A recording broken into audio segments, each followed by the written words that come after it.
എന്തൊക്കെയുണ്ട് വിശേഷം? എല്ലാവർക്കും സുഖമല്ലേ? ഞാൻ വലിയ കുഴപ്പമില്ലാതെ പോകുന്നു. നല്ല സന്തോഷമുള്ള ഭാഗങ്ങൾ മാത്രമേ ഇതിനകത്ത് കാണിക്കുന്നു. കാരണം ഇതൊക്കെ കാണുമ്പോൾ എന്തെങ്കിലും സന്തോഷം ഉണ്ടെങ്കിലേ ഇതൊക്കെ കണ്ടിട്ട് കാര്യമുള്ളൂ.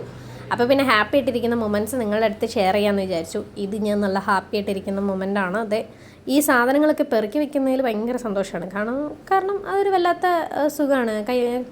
കൈക്കകത്ത് കിട്ടുന്നതൊക്കെ പെറുക്കി വെക്കുക എന്നുള്ളത്. ഈ സന്തോഷം പോകുന്നപ്പോഴാണെന്ന് ചോദിച്ചു കഴിഞ്ഞാൽ എൻ്റെ ബില്ല് വരുന്നത് കാണുമ്പോഴാണ്. എന്തായാലും എനിക്ക് ഭയങ്കര ഹാപ്പി ആയിട്ടുള്ള മൊമെൻറ്റ്സ് ആണ്.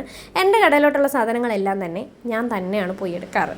ഇതൊക്കെ ഒരു മൊമെൻ്റ് അല്ലേ, ഇതൊക്കെ ഒരു എൻജോയ്മെൻ്റ് അല്ലേ. നമ്മളിങ്ങനെ നമ്മുടെ കടയിൽ തീരുന്നതിനനുസരിച്ച് സാധനങ്ങൾ പോയി പർച്ചേസ് ചെയ്യുമ്പം എന്തോ ഒരു വല്ലാത്ത അറ്റാച്ച്മെൻറ്റ് നമുക്ക് കടയോടും പിന്നെ കടയായിട്ട് ബന്ധപ്പെട്ട് നിൽക്കുന്ന എല്ലാ ആൾക്കാരോടും ഉണ്ടാവും. ആ ഒരു സ്നേഹവും സന്തോഷവും ഒക്കെ ഉണ്ടാവും. അതൊക്കെ ഡെവലപ്പ് ചെയ്യാൻ നമ്മളിങ്ങനെ എനർജറ്റിക്കായിട്ട് പുറത്തോട്ടിറങ്ങി നമ്മുടെ കാര്യങ്ങൾ ഇങ്ങനെ നോക്കി നിൽക്കണം. ഞാൻ എന്തോ ഒരു കാര്യം ചെയ്തത് മറന്നുപോയി, എന്തോ അതിനെപ്പറ്റി ഞാനിങ്ങനെ ഡിസ്കസ് ചെയ്തുകൊണ്ടിരിക്കുകയാണ്.